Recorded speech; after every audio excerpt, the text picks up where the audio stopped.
Hathras case हम लोग देख चुके, किस तरीके से दलित पर अत्याचार हुआ, रेप हुआ और न्याय हमें नहीं मिला। मैं योगी जी की बात करूं या मोदी जी की बात करूं या फिर ये पूरे बीजेपी आरएसएस की बात करूं, इनका एजेंडा ही एक है कि ये राम के नाम पर बांटते हैं। ये हमेशा से एक स्लोगन देते आए। अगर आज भी आपने इनका भाषण सुना होगा ब्रिगेड रैली में, तो जय श्री राम, जय श्री राम। भाई आप राम के नाम पे क्यों राजनीति कर रहे हैं? दीदी यहाँ पर ना राम के नाम पे राजनीति करती है, ना ही रहीम के नाम पर राजनीति करती है। तो हम इस बेसिस पे, रिलीजियन बेसिस पे हम वोट नहीं देंगे। अरे बोलने से क्या हो जाता है? बोलने को तो ये भी बोले थे कि 15 लाख मिला, तो क्या आपको मिला? हमको तो नहीं मिला। तो फिर तो जब 15 लाख नहीं मिला, कुछ नहीं मिला, तो रोजगार कहाँ मिला? मीडिया का रोल किस तरह से देख रहे हैं अभी चुनाव? अगर आपने आज भी देखा तो आज ब्रिगेड रैली भी चल रही थी और सिलीगुड़ी में ममता दीदी भी रैली कर गैस सिलेंडर वाला जी।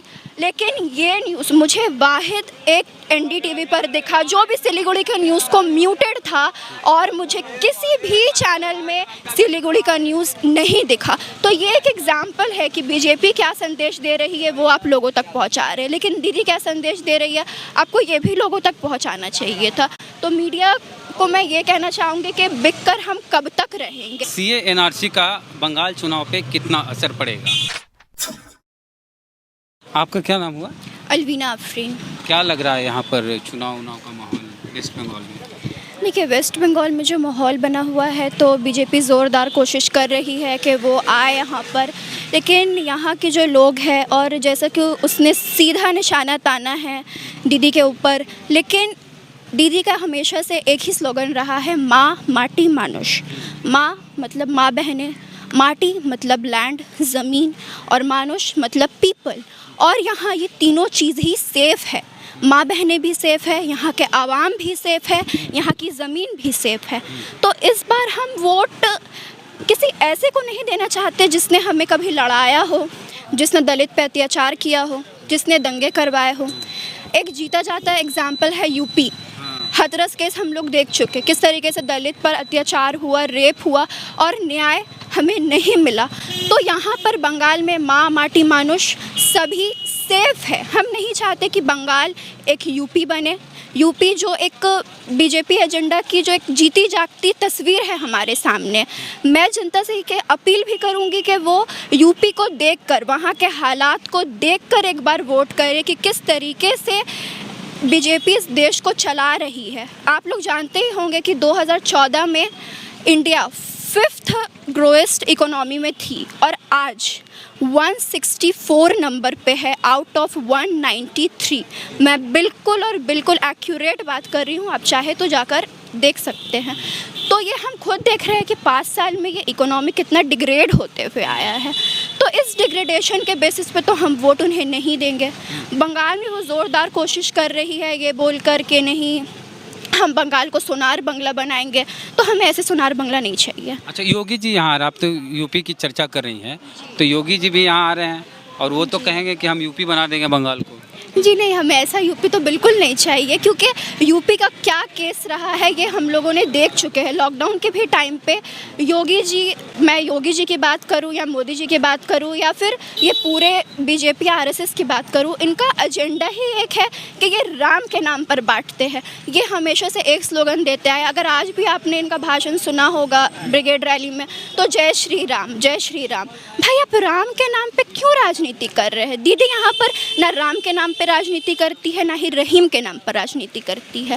तो हम इस बेसिस पे, रिलीजियन बेसिस पे हम वोट नहीं देंगे। बंगाल की जनता जो है वो काफ़ी ही देख रही है हर चीज़ को। हमारा यहाँ पे अब एक क्लियर एजेंडा है। अब पब्लिक भी जो है वो सोच समझ कर ही काम करेगी। वो भी ये देख रही है कि हमें ना ही लेफ़्ट का सपोर्ट करना है, ना ही हम टीएमसी के खुल के हम सपोर्ट नहीं कर रहे, लेकिन हाँ हम लोग एक मेजॉरिटी पार्टी को विन कराना चाहते हैं। हमारा एक क्लियर एजेंडा। आपका क्लियर एजेंडा कि जो बीजेपी को रोके? जी, हमारा क्लियर एजेंडा है नो वोट टू बीजेपी। अब जब बीजेपी को वोट नहीं करेंगे तो किसे वोट करेंगे? जाहिर सी बात है उसे जो मेजॉरिटी लेकर उसे टक्कर दे सके। तो हाँ, बंगाल में दीदी है जो मेजॉरिटी लेकर बीजेपी को टक्कर दे सकती है। तो हम यहाँ पर वही काम कर रहे हैं, क्योंकि ये कह रही है हम गरीबों की मदद करेंगे। गरीबों की मदद, आप कैसे गरीबों की मदद कर रहे हैं? किसान आज उतने दिन से 100 दिन हो चुका है किसान को बैठे हुए, उनके ऊपर कोई सोच विचार नहीं है। आपका एनआरसी के वक्त पे औरतें बैठी थी, आपने उन्हें भी अपमानित किया। बंगाल में औरतें बैठी थी, आपने किसी से चर्चा करने की कोई कोशिश नहीं की। एक सवाल है कि सीए एनआरसी का बंगाल चुनाव पे कितना असर पड़ेगा? सीए एनआरसी के मुद्दे का जो बंगाल चुनाव पे काफ़ी असर पड़ने वाला है, क्योंकि अगर आप देखेंगे तो काफ़ी यहाँ पे भी ग्रुप्स बनी हुई है, काफ़ी यहाँ पर भी कैंपेनिंग्स चलते आ रही हैं, जहाँ पर दीदी ने भी इस मुद्दे को, एनआरसी और सीए के मुद्दे को लेकर ही इनको प्रोटेस्ट किया, क्योंकि ये मुद्दा जो है ये एक काफ़ी भयंकर मुद्दा है। क्योंकि पिछले साल भी हम लोगों ने देखा कि किस तरीके से जामिया और काफ़ी कॉलेजेस के बच्चों पे हमला हुआ, तो स्टूडेंट के लाइफ भी खतरे में पड़ी। किस मुद्दे पे? क्योंकि वो एक नॉर्मल प्रोटेस्ट कर रहे थे, और प्रोटेस्ट करना तो हमारा हक है, हम उसे प्रोटेस्ट क्यों नहीं कर सकते? हम आपको रिक्वेस्ट थोड़ी करेंगे, हम आपको कमांड करेंगे और आपको सुनना होगा, और आपने नहीं सुना और स्टूडेंट पे हुआ हमला। और एनआरसी के इस मुद्दा जो है वो सिर्फ अब UP, Delhi, JNU, AMU, Kolkata, Bengal, other colleges का मुद्दा नहीं रहा, वो एक वर्ल्ड वाइड मुद्दा बन चुका है। शाहीन बाग का प्रोटेस्ट हो या पार्क सर्कस का प्रोटेस्ट हो या शिरीन बाग का प्रोटेस्ट हो, ये सब वर्ल्ड वाइड मुद्दा है। यहाँ चुनाव में कितना इम्पैक्ट होगा? चुनाव पे इसका पूरा इम्पैक्ट होगा, क्योंकि दीदी भी जो है ये मामला, एनआरसी सीए का मामला, पेट्रोल हाइक का मामला, सिलेंडर का मामला, ये सब मामलात को लेकर ही हम आगे बढ़ रहे हैं। आप महिला हैं, छात्रा हैं, स्टूडेंट हैं, लड़कियाँ कितनी सुरक्षित हैं यहाँ बंगाल में? आप यूपी की बात करते हैं। अगर हम यूपी की बात करें और मैं यहाँ पे कंपेयर करूँ, तो मैंने इससे पहले भी अपने एक इंटरव्यू पे कहा था, आप सुन लेना, कि मैं पर्सनली बंगाल में बहुत सेफ़ फील करती हूँ, और ये मैं कहती रहूँगी कि यहाँ पे अगर आप वहाँ से उठाकर यहाँ कंपेयर कर लीजिएगा, तो यहाँ पे हमने वैसा केस नहीं देखा जैसा हमने यूपी में देखा, यहाँ से हमने कहीं और पे देखा। यहाँ की महिला, जैसे मैंने आपको स्टार्टिंग में ही कहा, माँ माटी मानुष, यहाँ के मानुष, यहाँ की महिला, यहाँ की औरत सब सेफ है। अच्छा, महिला दिवस है जी, कल महिला दिवस है, तो बंगाल से क्या मैसेज देना चाहते हैं? बंगाल से मैं महिलाओं को यही मैसेज देना चाहती हूँ, जो भी महिलाएं मेरी टिकरी बॉर्डर और कई एक बॉर्डर पे बैठी है, वहाँ पे प्रोटेस्ट कर रही है, वहाँ पे भी आप लोगों ने देखा होगा कि फार्मर को महिलाएं लीड कर रही हैं। हम लोगों ने देखा कि एनआरसी के वक्त पे भी महिलाओं ने लीड किया। तो महिलाएं एक फ्रीडम के मामले में और इस सरकार से लड़ने के मामले में एक लीड मूवमेंट में एक आगे आ चुकी हैं, और यहाँ पे भी जो है हमारी महिला ही है जो आगे बढ़ रही हैं। इसीलिए कि ममता बनर्जी यहाँ महिला हैं। जी, तो मैं सबको यही देना चाहूँगी, यही कहना चाहूँगी कि इस महिला को भी देखें, और ये महिला है जो हमारे साथ है, और सारे महिलाओं का ये सशक्तिकरण की बात करते हैं, ये कुछ नहीं करेंगे, लेकिन ये महिला के अंडर पे हम लोगों ने सेफ़ फील किया, मैंने पर्सनली सेफ़ फील किया, जो हम लोगों ने ये पार्क सर्कस के प्रोटेस्ट को चला भी लिया, और आज तक हम सेफ़ है, क्योंकि हम देख रहे हैं सपूरा जरगर, वो भी एक औरत थी, लेकिन वो इतने दिन जेल में रही। आज भी कई प्रोटेस्टर्स जो है वो जेल पे है, लेकिन बंगाल के प्रोटेस्टर्स आपको जेल पे नहीं मिलेंगे महिला। हमारे चैनल पे बहुत सारे लोग बोलते हैं कि रोजगार से जुड़ा सवाल कीजिए। जी, तो आप भी पढ़ाई लिखाई कर रही हैं, रोजगार को लेके बंगाल में क्या है?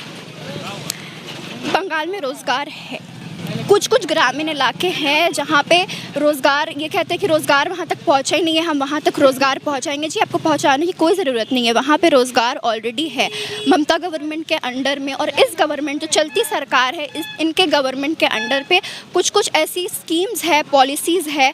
देखिए, मैं ये नहीं कहूँगी कि कमी नहीं है, कमी हर सरकार में है। आपकी सरकार मोदी जी दे रहे हैं कि नहीं रोजगार, ये बताइए। नहीं, वो तो नहीं दे रहे। मैंने आपको जीता जागता एग्जाम्पल दे दिया कि 2014 में इंडिया की इकोनॉमी 5th पे थी, और आज इंडिया की इकोनॉमी 164 नंबर पे है आउट ऑफ 193। तो ये तो एक एग्जाम्पल है कि हमें कितना रोजगार। यहाँ तो बोले 50 लाख रोजगार देंगे। अरे, बोलने से क्या हो जाता है? बोलने को तो ये भी बोले थे कि 15 लाख मिला, तो क्या आपको मिला? हमको तो नहीं मिला। तो फिर तो जब 15 लाख नहीं मिला, कुछ नहीं मिला, तो रोजगार कहाँ मिला? मीडिया का रोल किस तरह से देख रहे हैं अभी चुनाव? मीडिया को तो अब उन्हें मैं ये संदेश देना चाहूँगी और ये कहना चाहूँगी कि मीडिया पर जो है आवाम का एक भरोसा होता है कि अगर कुछ कहीं पे घटना घट रही है तो ये मैं मीडिया के द्वारा देखूँगी। लेकिन इस चुनाव की मैं बात करूँ या फिर मैं बीजेपी की बात करूँ, तो मीडिया जो है एक काफ़ी ही, कुछ मीडिया को छोड़कर मीडिया एक काफ़ी गंदे रूप में हमें दिखाई दे रही है। हम टीवी पर कोई भी न्यूज़ में यकीन करने से पहले 2 बार तो सोचते ही सोचते हैं कि इस पे यकीन करें या ना करें। हम चैनल देखने लगते हैं कि भाई ये चैनल में न्यूज़ सही आता है कि नहीं आता है। आज ऐसी बहुत मतलब कि जर्नलिज्म में मैं अगर बात करूँ तो ऐसे बहुत ही कम हमें मिलेंगे जो सच्ची न्यूज़ पहुँचे। जैसे कि अगर आपने आज भी देखा तो आज ब्रिगेड रैली भी चल रही थी और सिलीगुड़ी में ममता दीदी भी रैली कर गैस सिलेंडर वाला। जी, लेकिन ये न्यूज़ मुझे वाहिद एक एनडीटीवी पर दिखा जो भी सिलीगुड़ी के न्यूज़ को म्यूटेड था, और मुझे किसी भी चैनल में सिलीगुड़ी का न्यूज़ नहीं दिखा। तो ये एक एग्जाम्पल है कि बीजेपी क्या संदेश दे रही है वो आप लोगों तक पहुंचा रहे हैं, लेकिन दीदी क्या संदेश दे रही है आपको ये भी लोगों तक पहुंचाना चाहिए था। तो मीडिया को मैं ये कहना चाहूँगी कि बिककर हम कब तक रहेंगे। आखिरी में आप भी तो लोग हैं, अगर आपसे कल उनका काम बंद हो जाए तो कल आपके ऊपर भी निशाना साधा जाएगा। तो अपना फ्यूचर हमारे हाथ में है और इसे प्रोटेक्ट करना भी हमको ही पड़ेगा। बहुत धन्यवाद। इनकी बात यूथ हैं और बंगाल की हैं, मुस्लिम समाज से हैं, और ये जो कुछ कही हैं आप इनकी बातों से कितने सहमत हैं, प्रतिक्रिया अपने कमेंट बॉक्स में ज़रूर दें। सफ़र जारी है इसी तरह से। वीडियो पसंद आए तो शेयर ज़रूर करें। जय भीम, जय भारत।